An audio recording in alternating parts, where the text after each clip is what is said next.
Hello everyone. 30 जुलाई 2024 मंगलवार का दिन आप सबों का स्वागत। इक्विटी अपडेट के इस वीडियो में हम लोग मार्केट से रिलेटेड डेटा पॉइंट के बारे में बात करते हैं सो दैट कि हम अपने ट्रेडिंग या इन्वेस्टमेंट डिसीजन को और ज़्यादा फाइन ट्यून कर पाएँ। सबसे पहले ग्लोबल मार्केट की बात करते हैं। तो ग्लोबल मार्केट जो है अपने लेवल्स को लगभग मेंटेन कर रहा है। वहाँ पे अगर आप देखें तो डाउ जोन्स जो है वो ऑलमोस्ट फ्लैट क्लोज हुआ विथ नेगेटिव बायस। नास्डैक जो है वो भी ऑलमोस्ट फ्लैट बना हुआ है। सो यूएस के जो मेजर इंडेक्स हैं वो फ्लैट लेवल पे मेंटेन रहे हैं। हालांकि इंडिविजुअल स्टॉक्स में थोड़े बहुत मूवमेंट जरूर वहाँ पे देखने को मिल रहे हैं, लेकिन कोई अलग से न्यूज़ ट्रेंड जो है वहाँ पे फ्लो नहीं कर रही है। मार्केट जो है लगभग स्टैटिक लेवल को मेंटेन कर रहा है वहाँ पे। इंडियन मार्केट की बात करें तो निफ्टी 50 जो है वो ऑलमोस्ट फ्लैट लेवल पे क्लोज हुआ है। बैंक निफ्टी भी जो है ऑलमोस्ट बैंक निफ्टी में 0.22% का गेन देखने को मिला है। मिड कैप इंडेक्स अगर हम देखें, मिड कैप 100 इंडेक्स की अगर हम बात करें तो उसमें हमें 1% की तेज़ी देखने को मिली है। मेटल सेक्टर जो है थोड़े बहुत ब्लीड करते हुए नज़र आए। ऑयल एंड गैस सेगमेंट जो है वो शाइन करता हुआ नज़र आया।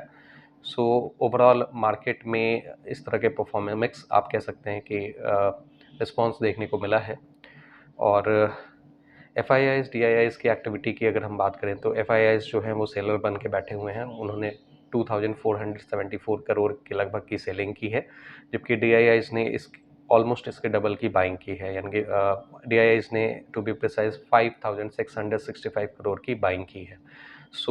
डी आई आईज में मेनली जो म्यूचुअल फंड हाउस है जहाँ पे रिटेल इन्वेस्टर्स के बहुत सारे पैसे आ रहे हैं, डी आई आईज ने अभी तक जो है मार्केट को बहुत ज़्यादा सपोर्ट दिया है। और इतने सारे निगेटिव सेंटिमेंट्स के बाद भी बजट में इतने सारे मार्केट से रिलेटेड नेगेटिव न्यूज़ होने के बाद भी जो है मार्केट जो है वो फर्म बना हुआ रहा है।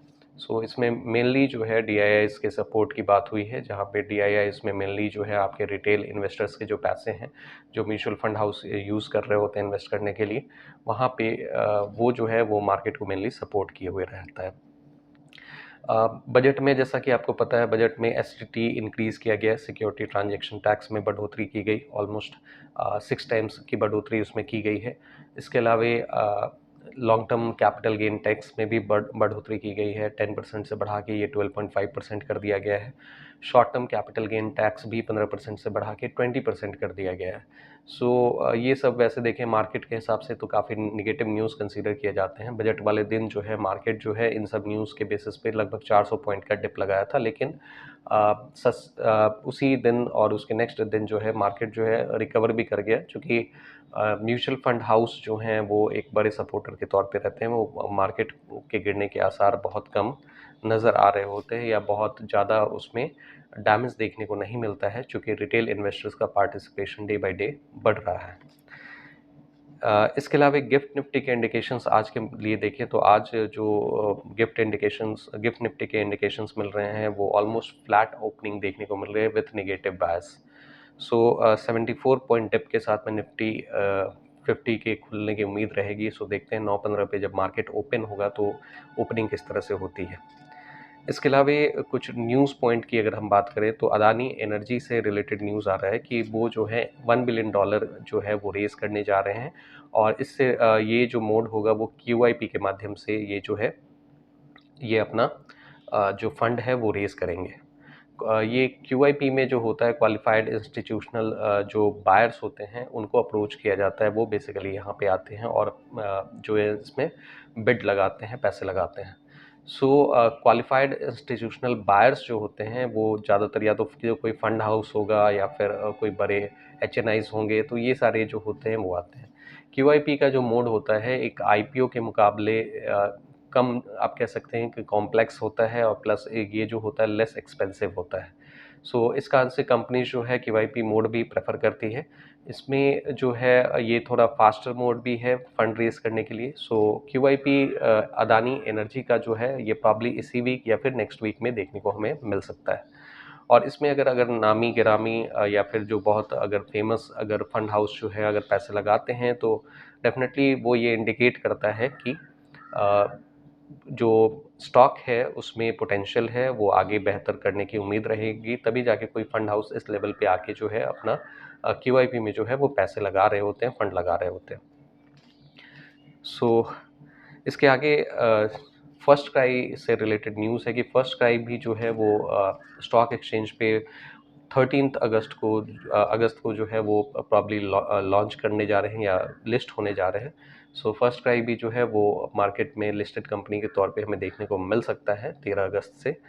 और इसके आगे सेबी का एक और उन्होंने जो है एक लिस्ट प्रपोज किया है जिसमें इनसाइडर ट्रेडिंग रोकने के लिए इन्होंने जो आप ये कहें कि कनेक्टेड पर्सन्स का जो लिस्ट है उसको एक्सपैंड किया है। पहले जैसे कनेक्टेड पर्सन के लिस्ट में जो पर्सन है उसके फैमिली मेम्बर्स डायरेक्ट जो रिलेटेड मेंबर्स हैं उनकी बात होती थी, लेकिन अभी जो है इस लिस्ट को और ज़्यादा एक्सटेंड किया गया है और इस लिस्ट में जैसे स्पाउस के सिबलिंग्स जो हैं उनको भी इंक्लूड किया गया है और साथ में सिबलिंग्स ऑफ पेरेंट्स को भी इंक्लूड किया गया है। तो ये सब जो है वो इनसाइडर ट्रेडिंग के लिस्ट में आपको एक्सपैंडेड लिस्ट में देखने को मिलेंगे, जहाँ पे इन एक्सपैंडेड लिस्टेड मेंबर्स को देखा जाएगा कि कोई इनसाइडर इन्फॉर्मेशन पे इनके द्वारा कोई एक्टिविटी तो नहीं किया गया है, और अगर कोई एक्टिविटी होगा तो जो इनसाइडर ट्रेडिंग प्रोहिबिशन रूल्स जो होंगे सेबी के हिसाब से वो